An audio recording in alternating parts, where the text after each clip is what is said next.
आणि पावसासंदर्भातली एक मोठी बातमी आहे। पुढील 48 तासात प्रति तास 100 किलोमीटर वेगाने वादळ येण्याची शक्यता आहे। तसंच मुसळधार ते अतिमुसळधार पावसाची शक्यता आहे, तर गारपीट देखील होऊ शकते। हवामान विभागाच्या अंदाजानुसार 29 आणि 30 मे रोजी उत्तर भारतात निसर्गाचं रौद्र रूप पाहायला मिळू शकतं, तर महाराष्ट्रात हवामान विभागाकडून पावसाचा इशाराही देण्यात आलेला आहे। मराठवाडा आणि पश्चिम महाराष्ट्रातील काही जिल्ह्यांना पावसाचा येलो अलर्ट देण्यात आलाय। पुढील 72 तास आणि महाराष्ट्रातील हे 7 जिल्हे 7 जिल्ह्यात भयंकर गारपीट होऊन ढगफुटीची शक्यता हवामान खात्याने वर्तवली आहे। सर्वात मोठं संकट आता या 7 जिल्ह्यांमध्ये येत आहे। रात्री झोपू नका। 72 तास महाराष्ट्रासाठी अत्यंत धोक्याचे असणार। हवामान अभ्यास पंजाबराव डक यांनी दिली अत्यंत महत्त्वाची माहिती। जर तुम्ही या 7 जिल्ह्यांमध्ये त्यांच्या तालुक्यांमध्ये किंवा अगदी दुर्गम गाव भागामध्ये राहत असाल तर आता सावध व्हा, कारण एका बाजूला दिवसभर अंगाची लाही करणाऱ्या उन्हाच्या झळा आणि संध्याकाळ होताच थेट तुमच्या गावामध्ये विजांच्या कडकडाटासह आभाळ फाटणार असा निसर्गाचा भयानक खेळ आपल्याला पाहायला मिळणार आहे। मित्रांनो, हा इशारा फक्त शहरापुरता किंवा फक्त शेतीपुरता मर्यादित नाही। तुम्ही नोकरीसाठी बाहेर पडत असाल, तुमचं दुकान असेल, तुम्ही प्रवासामध्ये असाल किंवा घरामध्ये असाल, हा पाऊस आणि सुसाट वारा थेट गावागावामध्ये दाणादाण उडवू शकतो। मित्रांनो, पंजाबराव डक यांनी नेमका कोणता इशारा दिलाय, दुपारच्या उन्हाच्या झळानंतर संध्याकाळी कोणता धोका येणार आहे आणि ते 7 जिल्हे, त्यांचे तालुके आणि गाव भाग कोणते आहेत, हेच आज आपण या व्हिडिओच्या माध्यमातून अगदी सविस्तरपणे पाहणार आहोत। मित्रांनो, व्हिडिओ एक सेकंदही स्किप करू नका, कारण हा तुमच्या सुरक्षेचा प्रश्न आहे। हवामान विभागाने आत्ताच एक नवीन अंदाज दिलाय, ज्यामध्ये खास करून शेतकऱ्यांना एक तातडीची सूचना या ठिकाणी देण्यात आली आहे। या तारखेआधी पेरणी करू नका, कारण की जुने सगळे अंदाज खोटे ठरले।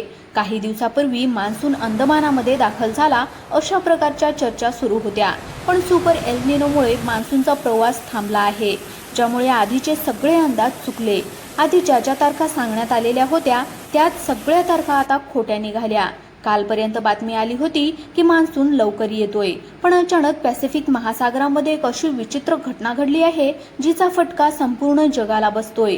पण त्यासोबतच देशामध्ये एक दुष्काळ सदृश्य परिस्थिती सुद्धा निर्माण होण्याचं संकट या ठिकाणी निर्माण झालंय आणि ज्याचा सगळ्यात मोठा फटका महाराष्ट्राला बसतोय। महाराष्ट्रामध्ये तब्बल 21 जिल्ह्यांमध्ये दुष्काळ पडणार अशी बातमी आता समोर येत आहे। एक चिंताजनक बातमी, जेव्हा हवामान विभागाने आत्ताच एक अंदाज या ठिकाणी जाहीर केला आणि ज्यामुळे आधीचा जो काय अंदाज होता तो सगळा फेल गेलाय। नवीन तारखा आता जाहीर झाल्या आहेत।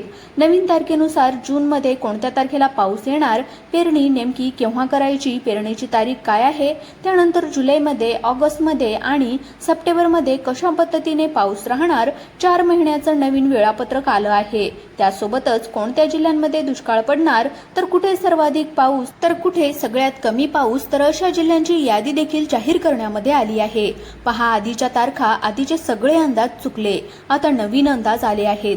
मान्सूनची नवी तारीख जाहीर झाली, तसेच टक्केवारी देखील बदललेली आहे।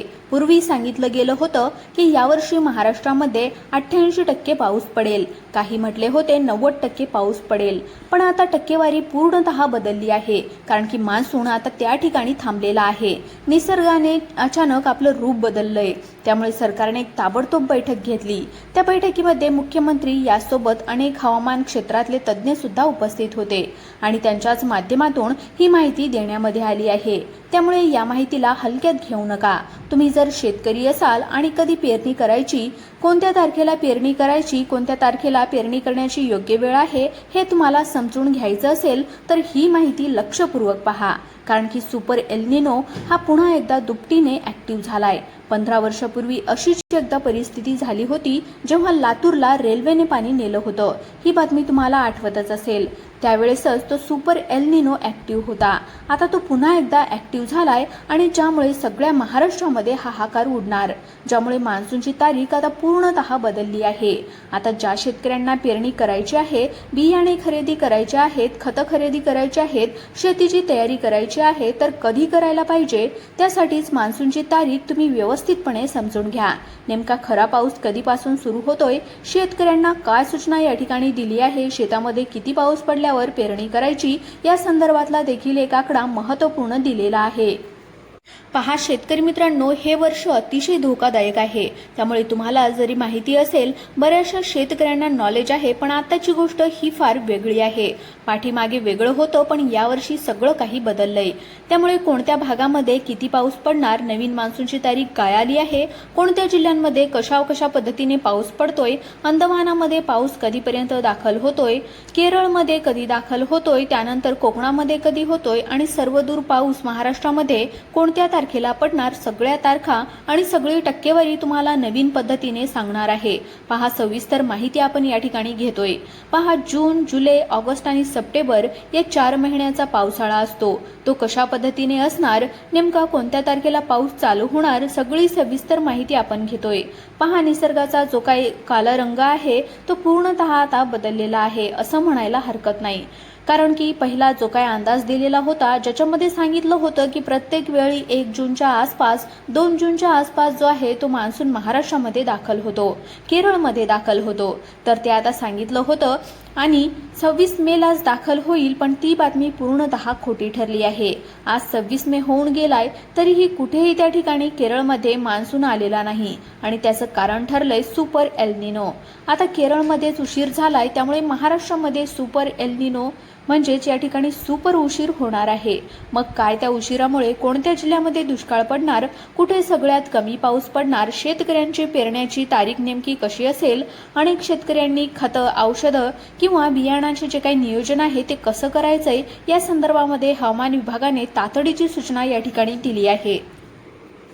पहा या ठिकाणी अतिशय महत्त्वाची आणि अपडेटेड माहिती आपण घेत आहोत. सरकारच्या माध्यमातून 21 जिल्ह्यांची यादी त्या ठिकाणी देण्यात आली आहे. 21 जिल्हे पूर्णतः रेड झोनमध्ये आहेत, म्हणजे जे असे जिल्हे आहेत की जिथे अतिशय तुरळक किंवा शून्य पाऊस पडू शकतो, जिथे सरकारने आता चारा, छावण्या आणि पाणी पुरवठ्याचं नियोजन करायला सांगितलंय.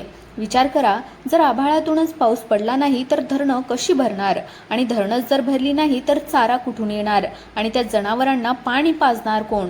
त्यामुळे पुण्याच्या वेधशाळेने एक नकाशा दिलाय आणि त्या नकाशामध्ये यंदाचा पावसाळा किती धोकादायक पद्धतीने असणार याची माहितीच त्या ठिकाणी दिलेली आहे. एक उलटा परिणाम आता आपल्या पावसावर त्या ठिकाणी होत आहे. काही दिवसांपूर्वी दुष्काळाची चर्चा तर आधीपासूनच होती. दुष्काळ पडणार, एल निनोचं संकट बऱ्याच वेळा स्वतः मुख्यमंत्र्यांनी देखील एका मीटिंगमध्ये त्या ठिकाणी बोलताना तुम्ही न्यूजमध्ये सुद्धा ऐकलेलं असेल, तशा ज्या आहेत ती तयारी सुरू करण्यात आलेल्या आहेत.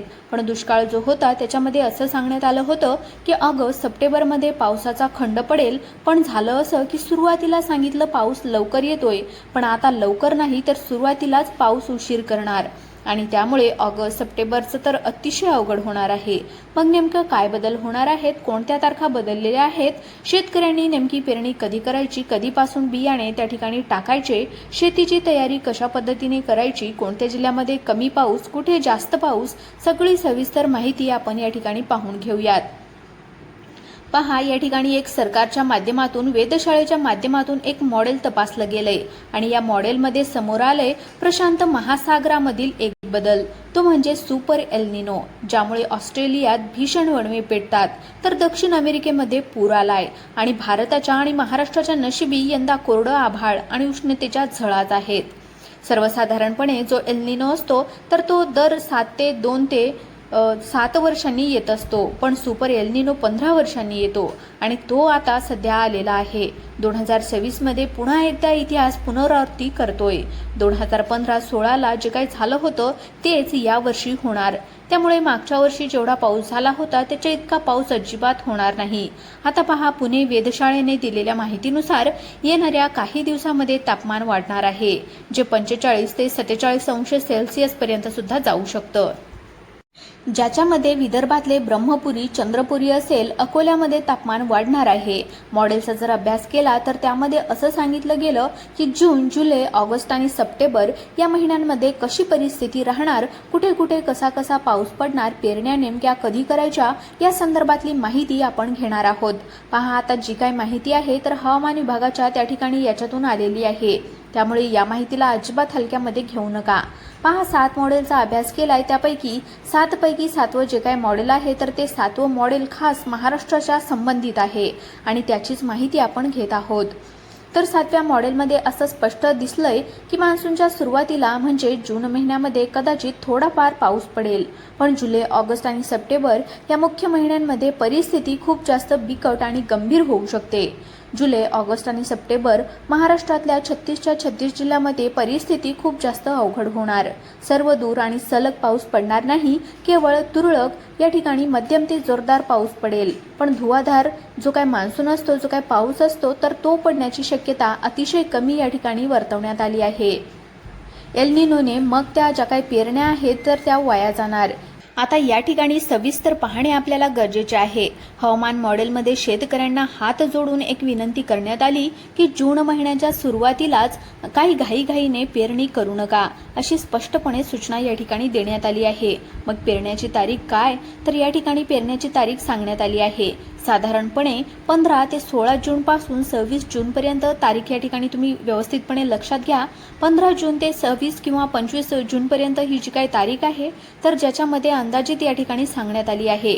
आता ही तारीख तुमच्याकडे मागे पुढे सुद्धा होऊ शकते, तर त्यासाठी स्पष्ट सूचना अशा पद्धतीने देण्यात आल्यात की जोपर्यंत 75 मिलीमीटर ते 100 मिलीमीटर पर्यंत तुमच्या शेतामध्ये ओलं जात नाही तोपर्यंत तुम्ही कुठल्याही प्रकारची जी काय आहे तर ती पेरणी करू नका.